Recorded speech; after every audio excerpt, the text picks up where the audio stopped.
बिगाड़ा काम बिगाड़ा। 3 बहुओं के रवैये से सासू माँ बहुत परेशान थी। दरअसल बात ये थी कि तीनों बहुओं में किसी बात को लेकर अनबन हो गई थी। तब से ही तीनों एक दूसरे से मुंह फुलाए रहती थी। ना कोई सीधे मुंह किसी से बात करती, ना किसी का कहना मानती। पड़ोसी भी इस बात को जानते थे और जाने कैसे कैसे बातें भी करते। इसीलिए सासू माँ ने तीनों बहुओं को तुरंत अपने कमरे में बुलाया। मैं कई दिनों से देख रही हूँ, तुम तीनों अलग अलग सारे काम कर रही हो।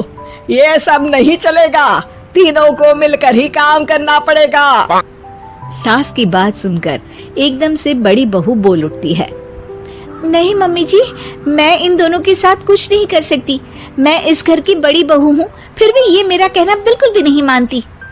अरे जेठानी जी, जानबूझकर मुझे डबल काम करवाती है आप, और छोटी मुझसे टेढ़े मुंह ही बात करती है। इन दोनों के बीच हमेशा सैंडविच बन जाती है मेरी, और मैं हमेशा आलू की तरह बीच में मसली जाती हूँ। मम्मी जी, इन दोनों को लगता है कि मैं छोटी हूँ तो इनके पैरों तले दब जाऊंगी, लेकिन नहीं, मेरा भी उतना ही अधिकार है जितना इन दोनों का है। बड़ी आई दोनों मेरी चुगली करने के लिए, मुझे क्या कम समझ रखा है।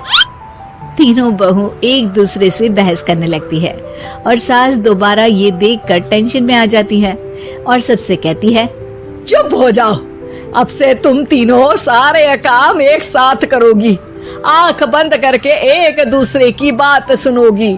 तुम तीनों इस बात को गांठ बांध लो, वरना अगली छुट्टियों में तुम्हारा अपना मायके जाना कैंसिल।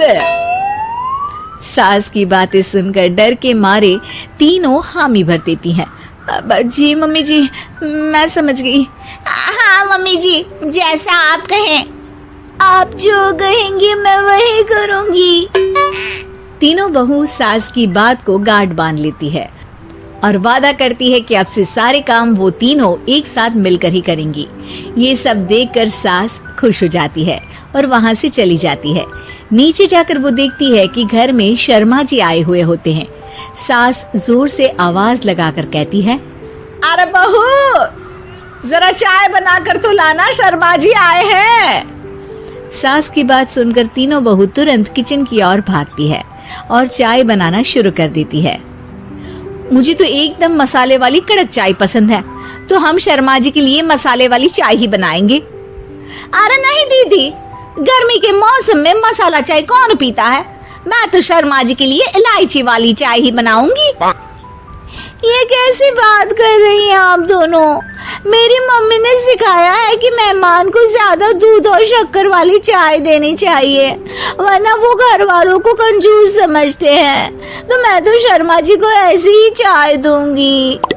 तीनों बहुएं अपने अपने तरीके से चाय में शक्कर, मसाला, पत्ती सब डाल देती है। उबलने के बाद तीनों मिलकर चाय बाहर लेकर जाती है और शर्मा जी और सासू माँ को देती हैं। चाय पीने के बाद शर्मा जी सासू माँ को देखकर शर्मा जाते हैं और शर्मिंदा महसूस करते हैं कि आखिर उन्होंने चाय पीने के लिए हामी क्यों भरी। सासू माँ भी चाय पीना शुरू करती है और कहती हैं, अरे बहू, ये कैसी चाय बनाई है? चाय है या मीठे दूध की बासुंदी? हाँ, चाय अच्छी नहीं लगी क्या? कोई बात नहीं, हम पराठा बनाकर लाते हैं। चलो चलो अंदर। हाँ हाँ चलो, हाँ आती हूँ मैं भी। नहीं नहीं, मेरा पेट चाय ने ही चौपट कर दिया, वही काफी है। पराठे से पोपट नहीं करवाना, मैं तो चलता हूँ। शर्मा जी चुपचाप पतली गली से निकल जाते हैं। अगले दिन सास बहुओं से कहती है, अरे बहू, जाओ जाके ऊपर के गेस्ट हाउस की सफाई कर दो। कल हमारे यहाँ मेरे दूर के रिश्तेदार आने वाले हैं, तो पूरे कमरे को चमका देना, समझी? तीनों बहू सास की बात को मानकर ऊपर सफाई करने चली जाती हैं और तीनों कमरे की सफाई चालू कर देती है। बड़ी बहू मकड़ी के जाले साफ करती है, तो बीच वाली झाड़ू लगाना और छोटी वाली सर्फ डालकर जमीन धोना शुरू कर देती है। अरे दीदी, जेठानी जी, अभी मैंने पूरी फर्श धोई और आप फिर से धूल नीचे गिरा रही हैं। और मछली जेठानी जी, आप बिना झाड़ू की धूल यहाँ छटक रही हैं। अरे तीनों को साफ करना है, एक साथ सफाई करते हैं ना। अरे वही तो, हम साथ साथ हैं, घर साफ साफ है।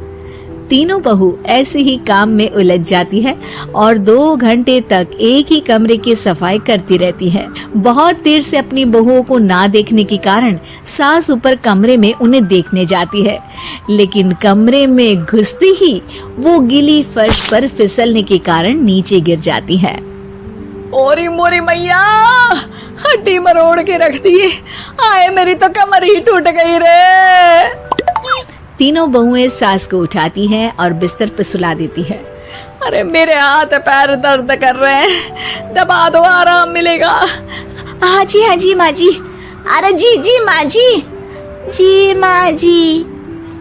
और तीनों बहुएं एक साथ सास के हाथ को दबाना शुरू कर देती हैं। माँ की तो चीख ही निकल जाती है और नतीजा ये होता है कि सास के बचे हुए शरीर में भी दर्द उठ जाता है। हाय राम, ये क्या कर दिया तुम तीनों ने। अरे मेरी तो किस्मत ही फूटी है कि तुम जैसी बहुएं मुझे मिली। हे भगवान, पूरे शरीर में दर्द बढ़ गया है। अब तो पता नहीं कि चल भी पाऊंगी या नहीं। माफ करो, मुझे गलती हो गई मुझसे कि तुम तीनों को एक साथ काम करने के लिए बोला। सोचा था तीनों मिलके अच्छे से काम करेगी, लेकिन बड़े बुजुर्ग सही कहते थे कि 3 तिगाड़ा काम बिगाड़ा। तुम लोगों ने ये बात ना आज साबित करके दिखा दी।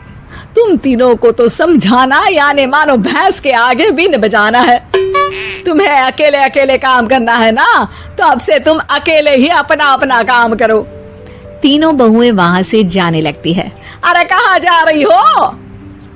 आप ही ने तो कहा कि अपना अपना काम करो, तो मुझे मुल्तानी मिट्टी लगानी है। अरे मुझे भी तो नेल पॉलिश लगानी है, मुझे ना मेहंदी लगानी है। सास अपना सर पीट लेती है और कहती है, अरे मुझे भी लगाना है कुछ। क्या माँ जी? क्या माँ जी? क्या माँ जी? तुम्हारे घर वालों को फोन तुम्हारी हरकतें बताने के लिए।